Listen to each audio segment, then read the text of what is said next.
नमस्कार बंधुरा केमन आछो सबाई आशा करछि तोमरा सबाई खूब भालो आछो। आबारो एक भिडियो निये चले एसेछि तोमादेर संगे शेयर करते। तो भिडियोटा ना टेने शेष पर्यन्त अवश्यई देखते थाको, आशा करछि तोमादेर भालो लागबे। तो एखन देखते पाচ্ছ चारिदिके किन्तु टिप टिप करे बृष्टि पड़ছে।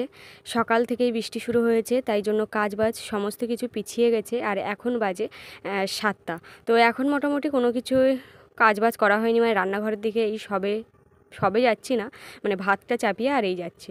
আর এদিকে দেখো মাছ বের করে রেখেছিলাম, লোটে মাছ। আর লোটে মাছ বাক্সের মধ্যে ছিল, তাই সেই অবস্থাতে দেখো একদম পুরো বরফ হয়ে গেছে, বরফের পাথর আর কি, একদম শক্ত। এখন লোটে মাছগুলো কি করব, ভাত তো এদিকে ফুটে উঠলো, কিন্তু চিন্তায় মাথা খারাপ হয়ে যাচ্ছে, দেরি হয়ে গেল আর লোটে মাছটা এখনও ছাড়ালো না।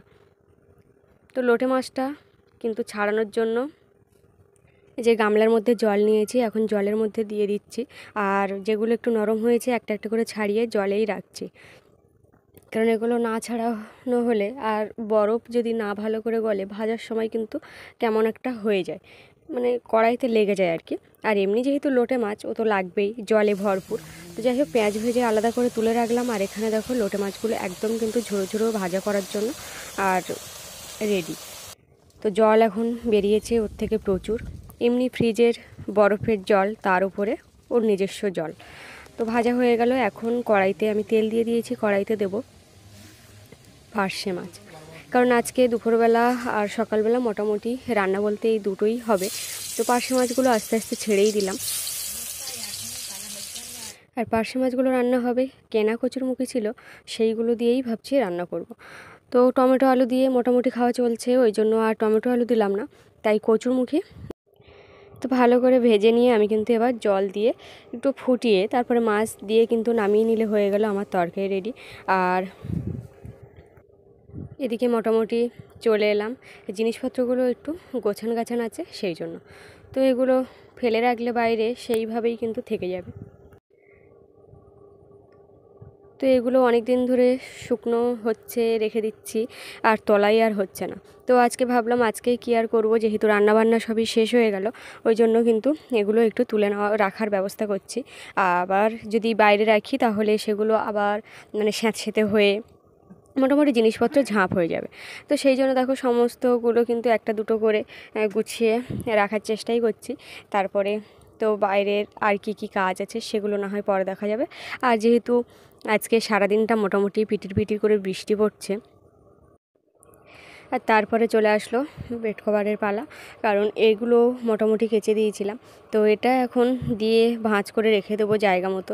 তারপরে তো সমস্ত জিনিস যদি এরকম বের করা থাকে, সেখানে অসুবিধায় বলতে টানাগুলো শুধু ভর্তি হওয়া। আর এই যে একটা ছিল, এটাও মনে ছিল না। আর একটা জিনিস ছিল, মানে একটা শাড়ি যদিও। তো এই যে শাড়িটা দেখছো, এই শাড়িটা কিন্তু অনেক দিন আগে পরেছিলাম, এই শাড়িটাও বাদ দিয়ে রেখেছিলাম, কিন্তু শাড়িটা মোটামুটি ভালো, শুধু গরমে পরা যায় না বলে এটা আর পরাই হয় না। তো অনেক দিনই পরিনি। তো মোটামুটি এইভাবে সব জিনিসগুলো বাইরেই ছিল বলে রেখে দিলাম। তো আজকে তোমাদের একটা জায়গায় নিয়ে যাব, মানে আমরাও কিন্তু মানে বেশ অনেক দিন পরে, আমরা না, বিশেষ করে আমি অনেক দিন পরেই দেখতে পেলাম। আর এই যে মশারি, একে আর কি করব নি, এটা তো দুদিন পরে টাঙাতেই হবে। তো ওই জন্য সব কানাগুলো মোটামুটি ধরে আর একসাথে একটা ভাঁজ করেই দিলাম, মানে এটা যেটাকে বলে রেডিমেড ভাঁজ। তো এই যে দেখো কি সুন্দর হয়ে গেল, দু একদিনের মধ্যে যেহেতু টাঙানো পড়বে, ওই জন্য আমি আর বেশি ভালো করে ভাঁজ করলাম না। আর এই যে দেখো এখন আমরা চলে যাচ্ছি একটা বিশেষ উদ্দেশ্যে, সেটা তোমরা একটু পরে জানতে পারবে। তো সবাই এখন মানে একে ডাকছে তাকে ডাকছে মোটামুটি বাইরে বেরোনোর জন্য। তো অনেক দিন পরে যেহেতু এরকম একটা সুযোগ পেয়েছি, তাই সুযোগটা আর হাতছাড়া করবো না বলে তোমাদের সাথে শেয়ার করব বলে কিন্তু বেরিয়ে পড়লাম তাড়াতাড়ি। তো আমি আবার আমার মাকেও ডাকলাম, মানে এটা আমার মাদের দোকান ঘর আর দোকানের বাইরের দিকটা। তো মাকেও একটু ডাকছিলাম যে এসো আমরা এখন যাচ্ছি এক জায়গায়, তো চলো যাই, শুরু করা যাক। সর্দি কি মনে করেছে গো? এখন বন্ধ কর, যখন নাচবে তখন তুলবে। আচ্ছা ঠিক আছে। আসছে ওই দিদিও নাচে ভালো। আমি কম জায়গায় থাকবো না, থাকি তোমার আশায়, আমি প্রতি রাতে থাকি তোমার আশায়, তুমি চলে গেছো আয় বিদায়ের গানে গাই, তুমি চলে গেছো তাই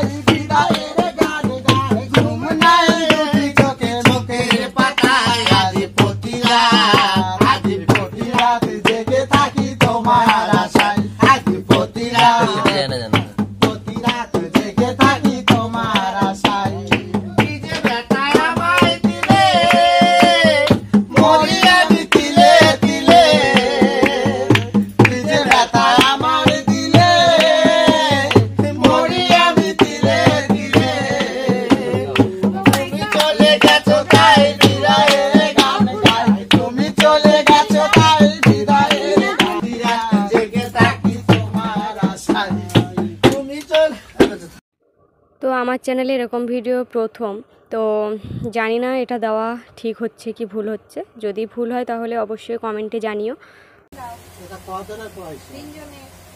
তিনজনে নিয়ে তো করাবে তুমি পড়ে দাও। ফুলে ভ্রমর বাসে ফুল তারে খোঁজে না, হয়ে মন তারে সে তো কাছে আসে না। ফুলে ভ্রমর বাসে ফুল তারে খোঁজে না, হয়ে মন তারে সে তো কাছে আসে না। লাগিসের ফুল আমি রসিনা করো তুমি, লাগিসের ফুল আমি রসিনা করে তুমি, ভালোবেসে আমাকে বাহুতে চলো, চোখে চোখ রেখে যাও যদি পারো বুঝে নাও, মুখে যায় না বলা ইশারাতে বুঝে নাও, চোখে চোখ রেখে দাও। লাগিসের ফুল আমি রসিক ভ্রমরে তুমি, লাগিসের ফুল আমি রসিক ভ্রমরে তুমি, ভালোবেসে অবশেষে বাহুতে ধরাও, চোখে চোখ রেখে দাও যদি পারো বুঝে নাও, মুখে যায় না বলা ইশারাতে বুঝে নাও, চোখে চোখ রেখে দাও। তো আরেকজন মাসি এই যে হঠাৎ করে কোথায় ছিল জানি না, চলে আসলো। ওই জন্য বারবার বলছিল কেউ যে ওই মাসিটা নাচে ভালো। তো এই যে দেখতে পাচ্ছ। আয় মা বিদায় কর, সোনা যেটা বলেছি ওটা নেবো, 1,00,000 টাকার খুশি হয়ে চলে যাবো। তোর বাচ্চা দিয়ে বড় না, তোর স্বামী সারা জীবনে 1 টাকা ইনকাম করলে তুই খাবি, আমরা খেতে আসবো না? আসবো।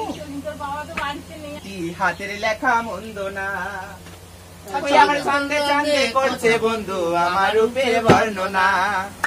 10 গ্রামের আমি নাকি সেরা সুন্দরী, চিঠি পড়েছি আমি লাজাতে মরি, হাই চিঠি পড়েছি আমি লাজাতে মরি। হাই বন্ধু আমার লিখছে চিঠি হাতের লেখা মন্দ না, চাঁদে চাঁদে করছে বন্ধু আমায়, আমার নাকি মরি নাকি দুধে আলতারা, ময়না পাখির মতো নামায় মিষ্টি কথা দাও, আবার বয়ে চলা নদীর মতো আমি নাকি যৌবনা, মধু ভরা চাকের মতো আমি নাকি যৌবনা, আবার রসে ভরা আমি নাকি প্রেম রসের মঞ্জরি, চিঠি পড়েছি আমি লাজাতে মরি, চিঠি পড়েছি আমি লাজাতে মরি। হাই বন্ধু নাকি আমার দল খাইতে পারে বিষ, রঙিন ভাবে লিখছে বন্ধু আমার চিঠি কি, আমি যে একবার স্ত্রী এ কথা সে জানতো না, হাই ভালোবাসায় কোন ভাষাতে জানাই তারে সান্ত্বনা। তো এই যে পরপর দুটো বাড়ি দুটো ছেলে হয়েছে, মানে এদের শরীকে। তো একজনের থেকে বিদায় নিয়ে এরা এসছে। আর এদের যে দাবি মানে সেটা কিন্তু সবাই মেটাতে পারে না এদের কথা মতো। মানে এরা এখন যে ডিমান্ডটা করেছে তো সেটা কিন্তু ওরাও দিতে পারছে না, ধার দেনা করে এনে দিতে হচ্ছে এদের। তো তার সত্ত্বেও এরা জোর জবরদস্তি করে নিচ্ছে। মানে এই যে ব্যাপারটা, আর না দিলে অভিশাপের ভয় বা ভালো থাকবে না তোমার বাচ্চা, এরকম একটা ব্যাপার। সেটা মানে আমাদের মতো সাধারণ মানুষরা বিশ্বাসী আতঙ্কে বিশ্বাসী, মানে আতঙ্ক একটা ভয় লাগা এরকম একটা ব্যাপার থাকে। তো যাই হোক, এদের জীবন কিন্তু সত্যি কথা বলতে আমাদের মতো সাধারণ মানুষের মতো জীবন নয়। এরা আমরা যেরকম স্বামী সংসার সব কিছু নিয়ে বাঁচি, আনন্দে দুঃখে থাকি, এরা কিন্তু সেইভাবে আনন্দে দুঃখে থাকে ওদের গণ্ডির মধ্যে। এরা কিন্তু বাইরে এই যে আসে যতটুকু সেইটুকুই ঠিক আছে, কিন্তু ওদের আলাদা জগৎ বলতে ওদের মধ্যেই ওদের জগৎ। আর আমরা যেরকম চারিদিকে মানে এই যে সাংসারিক একটা জীবন আছে আমাদের, এটা কিন্তু এদের নেই। তো ওই জন্য এদের দিক থেকে দেখতে গেলেও এরাও দুঃখী, শুধু ভাগ্যের ফেরে এরা আজ এই জায়গায়।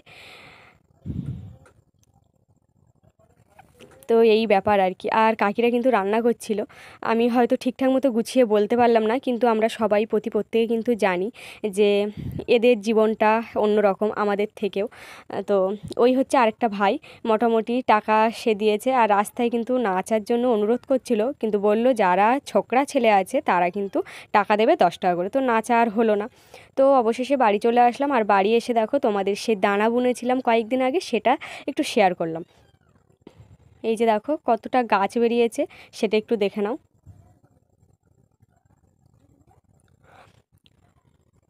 বুঝতে পারছি তোমরা হালকা হালকা দেখতে পাচ্ছ, হালকা হালকা দেখতে পাচ্ছ না। এই যে এইখানে দেখো পুরো মানে বোঝা যাচ্ছে ভালো মতো।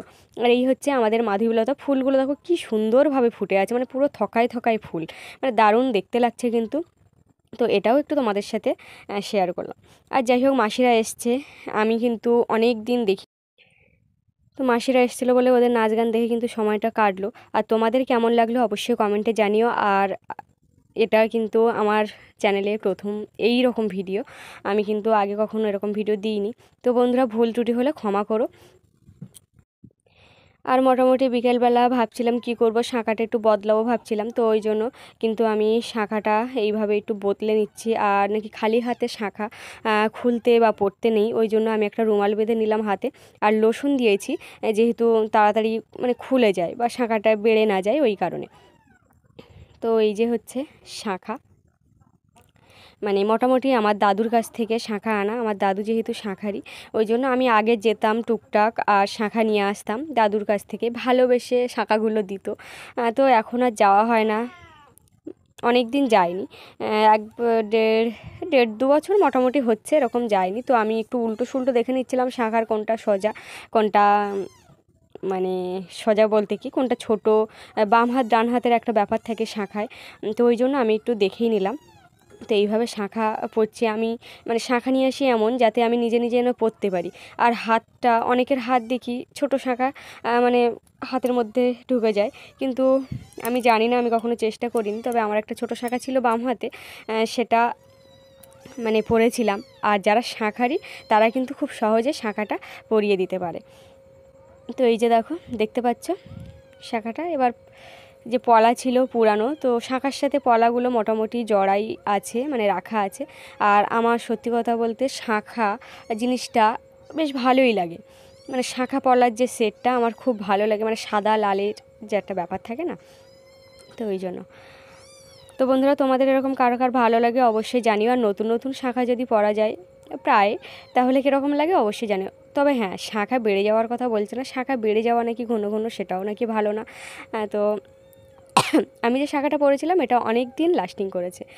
তো বন্ধুরা, এই যে দেখো শাঁখার ডিজাইনটা, এটা আগেও একবার পরেছিলাম। আর এই তো কেমন লাগলো ভিডিওটা অবশ্যই কমেন্টে জানিও। ভালো লাগলে অবশ্যই লাইক শেয়ার কমেন্ট সাবস্ক্রাইব করো। আজ আসি, টাটা প্রিয় বন্ধুরা।